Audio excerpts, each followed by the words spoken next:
Bismillahirrahmanirrahim kusoo dhawaada daawadayaal warka galwareed media qodobada ku daawo doontaan waxa ugu dooron dawladda Soomaaliya oo diiday in mar kale dib loo dhigo dhageysiga dacwadda badda ee wadamada Kenya iyo Soomaaliya. Guddiga nabadda gobolka Bari oo sheegay in sharciyeysan ka warqabin maamulka aan lagu qaban karin magaalada Boosaaso. Xoogagga wadaniyiinta farmaajo ku guuleysan banaanbixii lagu amray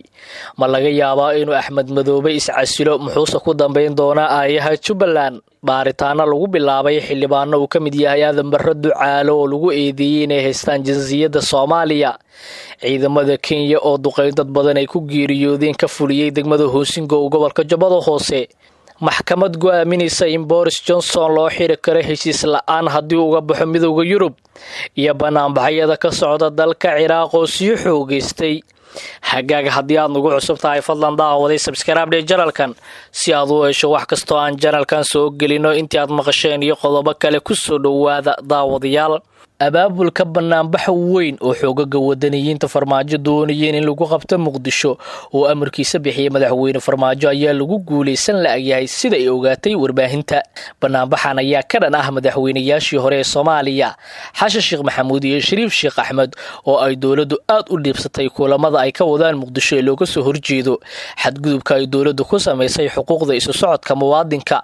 caburinta siyaasiyiinta iyo jidadka xiran ee Muqdisho. qorshaha banaanbaxa xoogagga wadaniyiinta farmaajo ayaa waxa qayb ka ah sida aan xogta ku helnay in Xashan Sheekh iyo Sheekh Shariif Sheekh Axmed lagu calaamadeeyo qabyaalad loona muujiyo inay madaxweynaha ku mucaaradayaan hab qabiil. ila wareedyo dhowra ayaa inoo xaqiijiyay in xoogagga wadaniyiinta farmaajo ay ku adkaatay kicinta bulshada degmooyinka gobolka Banaadir oo diiday inay ka qayb galaan banaanbax siyaasadeedsan oo ka dhan ah madax hore oo dalku wax badan u soo qabtay oo aan wax dhibaageysan. kadib markii kooxdan xoogagga wadaniyiinta farmaajo culays ka soo wajahay kicinta dadka ayaa madaxtooyada ka dalbatay maamulka gobolka Banaadir in uu gacan ka geysto abaabulka isu soo baxa bulshada gobolka Banaadir. ila xoogagaal ah oo ku dhow xafiiska duqa Muqdisho ayaa inoo xaqiijiyay in gudoomiyaha gobolka Banaadir ahna duqa Muqdisho Cumar Finish uu ka diiday madaxtooyada in uu gacan ka geysto maamulka gobolka Banaadir banaanbaxaasi. xukuumadda federaalka Soomaaliya ayaa iska diiday mar kale in dib loo dhigo dhageysiga kiiska dacwadda badda ee u dhaxaysa Soomaaliya iyo Kenya. hortaalana maxkamadda ICJ taasoo loo balansanaa inay bilaabatay dhageysiga kiiskan 4 bisha soo socotay November. Soomaaliya ayaa sheegtay inay ku kalsoon tahay go'aanka maxkamadda kana rajeynayso inuu ka soo baxo go'aan cadaalad ah iyadoo iska diiday mar kale in kiiskan dib loo dhigo muddo sanad ah sida ay maxkamadda u soo gudbisay dawladda Kenya. ra'iisul wasaare ku-xigeenka xukuumadda Soomaaliya Mahdi Maxamed Guuleed Qadar iyo wafdi oo horkacay oo ku sugan xarunta maxkamadda ICJ ayaa sheegay mar uu la hadlayay warbaahinta in marnaba aysan aqbalayn dawladda Soomaaliya in dib loo dhigo kiiska maxkamadda. waxa uu sheegay isagoo sii hadlayay ra'iisul wasaare ku-xigeenka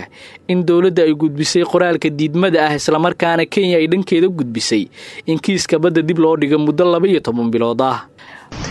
waxaan noo yeedhay maxkamadda cadaaladda adduunka si aan uga jawaabno codsi ay soo gudbisay dawladda Kenya oo ku saabsan waatii ay ogeedeen 9 Sebtembar ayaanu u ballansanayn iyadoo aanu istiyaarinay oo aan maxkamadda u soo diyaar garownay looyaradeennii iyo dhammaanteenba ayaa waxa dhacday in maxkamaddu go'aan ay soo saartay maadaama Kenya ay codsatay inaanay diyaar ahayn waqtiga looyaradeediina ay kala dirtay sababayada u gaar ah awgeed. marka hadda waatii loo ballaniyay 4 bisha annaga wali go'aanka iyagu waxa uu yahay taageernahayna dib u dhigaas kamadu adduunka iyada go'aanka iska lahayd dib u dhigtay oo 4 bisha ayaa go'aanka iyaga difaacayaga iyo ku talagalka iyagu yahay taa inaanu ka jawaabno fikirka iyaga dhiibno oo go'aanka Soomaaliya ay taagan tahay. waxaanu mar walba taagan kuna adkaysanayna inaanan aqbalahayn wax ka badan 4 November in la kordhiyo. dawladda Kenya waxay codsatay 12 bilood waxay ku sababeynayso iyo sababaha ay iskanaysaa wax iyadoo yaala. annagu waxaanu ku adkaysanay doodadeedina ku jeedinay in 4 November aanu diyaar u nahay dacwadeedina maqalka iyaga soo jeedino go'aanka kama dambaysta ay maxkamadda ka soo saarto. maxkamadda ICJ ayaa dhageysiga kiiskan oo loo madalsanaa bishii aan soo dhaafnay September 9 ilaa 13 inuu dhaco ayay dib u dhigtay kadib markii dawladda Kenya ay maxkamadda u soo gudbisay in ay qoranayso qareeno cusub kadib markii ay buriday kuweydii hore. Kenya ayaa la sheegay inaysan marnaba aysan aaminsanin go'aanka maxkamadda iyadoo rumaysan in Soomaaliya uga awood badi doonto. wararka ka imaanaya magaalada Boosaaso ee gobolka Bari ayaa sheegay in laga mamnuucay hoteelada magaalada Boosaaso shirarka iyo xafladaha aroosyada iyadoo aysan ogeyn guddiga amniga ee gobolka Bari kadib kulan ay magaalada Boosaaso ku yeesheen guddiga nabadgelyada gobolka Bari waxay ka soo saareen qodobo la xiriira dhanka amniga kadib qoraal ka soo baxay guddigaas oo lagu sheegay in qatar dhinaca amniga awgeed loo soo saaray markaan guddiga ayaa qoraalkiisa waxa uu ku sheegay in hoteelada ku yaala magaalada Boosaaso ee gobolka Bari aan lagu qaban karin shirar aan amar looga haysan guddiga nabadgelyada gobolka Bari sidoo kale guddiga ayaa soo saaray in xafladaha goobaha aroosyada lagu dhigo iyo munaasabadaha kale lagu soo wargeliyo guddiga 24 saac ka hor inta aan la qaban si dhawaad looma oga sababta keentay amarkan hase yeeshee waxaa magaalada Boosaaso maalmahan ku sugnaa madaxweynaha Puntland Saciid Cabdullaahi Deni magaalada Boosaaso ayaa ah magaalo ganacsiga caan ku ah iyadoo ay ku taala dekad weyn oo ay maraakiibta ku soo xirato waxaana horey uga dhacay magaalada dilal iyo qaraxyo inta badan mas'uuliyadoodu ay sheegteen dagaalamayaasha shabaab iyo Daacish khilaafka siyaasadeed ee u dhexeeya maamul goboleedka Jubbaland iyo dowladda federaalka Soomaaliya ayaa qalqal gelinaya dadaalka ay beesha caalamka ugu jirto sidii xasiloonida lagu soo celin lahaa wadankan ku yaala bariga Afrika muranka u dhexeeya labada dhinac oo muddo dheer soo jiitamayay ayaa hadda u muuqday inuu sii qoto dheeraaday wixii ka dambeeyay markii bishii Agoosto magaalada Kismaayo ka dhacday doorasho dood badan dhalisay Axmed Islaam ayaa dib loogu doortay xilka madaxweynaha Jubbaland talaabadaas ayaana ka sii careysiisay mas'uuliyiinta dowladda dhexe oo doonayay inay la socdaan habsami u socodka hanaanka doorashada maamulka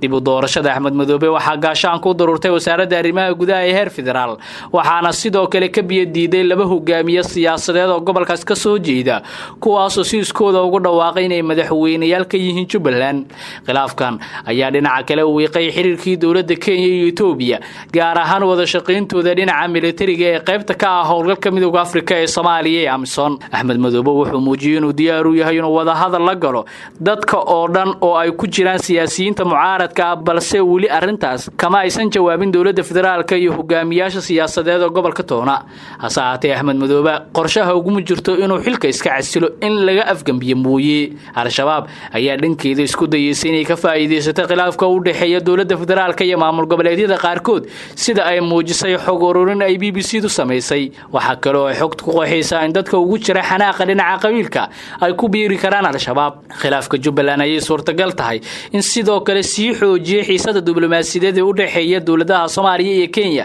taasoo salka ku haysa muranka xadka badda ay labada dal isku hayaan goor hore waxa soo baxay in khilaafka Kenya iyo Soomaaliya ee sii weynaanaya uu weeqay dagaalkii lagula jiray ururka al-shabaab 29 bishii September Kenya waxay Soomaaliya ku eedeysay inay ogolaatay in sargaal sare oo ka tirsan sirdoonka al-shabaab uu soo raacay diyaarad ku wajahneed magaalada Nairobi guddiga anshaxa la dagaalanka iyo ka hortagga musuqmaasuqa Kenya ayaa sheegay in 10 xildhibaan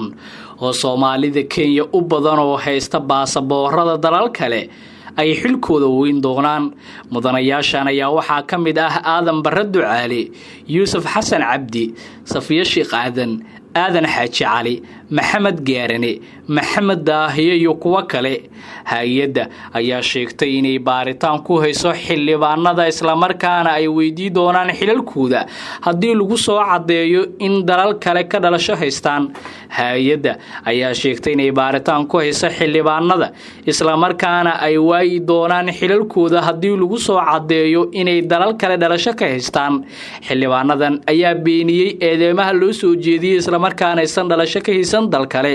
hogaamiyaha aqlabiyadda baarlamaanka Kenya Aadan Barre Ducaale ayaa beeniyay inuu haysto dhalashada dal kale kadib markii arinta lagu eedeeyay isaga iyo xildhibaano kale oo qaarkood ay Soomaali yihiin Ducaale waxa uu sheegay inay shirqool u dhigayaan dad uu ku tilmaamay kuwa iska dhigayay inay shaqo hayaan dad kalena ku mashquulsan hadalkan Ducaale wuxuu imaanayaa kadib markii guddiga la dagaalanka musuqmaasuqa ee Kenya uu bilaabay baaritaan la xiriira madaxda dowladda ee heysata dhalashada dalal kale taasoo khilaafsan xeerka hogaaminta iyo daacadnimada Kenya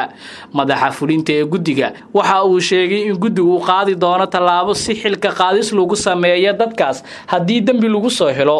ciidamada ammaanka Ciraaq ayaa rasaas ku furay xalay mudaharaadyaal dawladda ka soo horjeedo iskugu soo baxay magaalada Baghdad. dadka banaanbaxaya ayaa ka cabanaya shaqo la'aan, musuqmaasuq iyo adeegyada bulshada oo liita. ilaa iyo haatan lama shaacin wax khasaare oo ka dhashay rasaastii xalay. ra'iisul wasaaraha dalka Ciraaq ayaa khudbad laga daawaday telefishinka dawladda wuxuu ugu baaqay dadka banaanbaxaya inay guryahooda aadaan mar haddii la maqlay wax ay tabanayaan. tirada dhimashada dibadbaxyada rabshadaha wata ee dalka Ciraaq ka bilowday toddobaadkii hore ayaa gaartay 42 qof. dawladduna waxay kaga jawaabtay bandow lagu soo rogay magaalooyinka isu soo baxyadu ka jiraan. dibadbaxyada ayaa caqabadii ugu horeeyay wajaho ra'iisul wasaaraha dalka Ciraaq oo dawladdiisu soo dhisay kahor. ugu dambeyntii maxkamad ku taala Stockholm ayaa la weydiistay inay go'aan ka gaarto in xabsiga la dhigi karo Boris Johnson hadduu heshiis la'aan UK ka saaro midowga Yurub. loolan sharciyay hadda maxkamaddu dhageysanaysa kaasoo la xiriiray in ra'iisul wasaaraha lagu qasbo in dib uu u dhigo ka bixidda Yurub haddii lagu heshiiyay in heshiis la'aan la kala baxo. si kastaba Boris Johnson waxa uu sheegay inuu ka doorbidayo inuu gud ku dhex dhinto halkii uu hogaamiyaasha Yurub uu ka weydiisan lahaa muddo kordhin. waxa hordhaca ay qareen u doodaya kuwa kiiska gudbiyay waxaa ka muuqata dalab ay dawladda UK u gudbisay maxkamadda kaasoo muujinaya in ra'iisul wasaaraha ay suurtagal tahay inuu diro warqad uu ku dalbanayo muddo kordhin haddii 19 bishan Oktoobar la isku raaci waayo wax heshiis ah. daawadayaal waa naga intaa warkii aad kala socoteen Galwareed Media. haddii aad nagu cusub tahay subscribe channelkan si aad u hesho wax kasta oo aan channelkan soo gelino.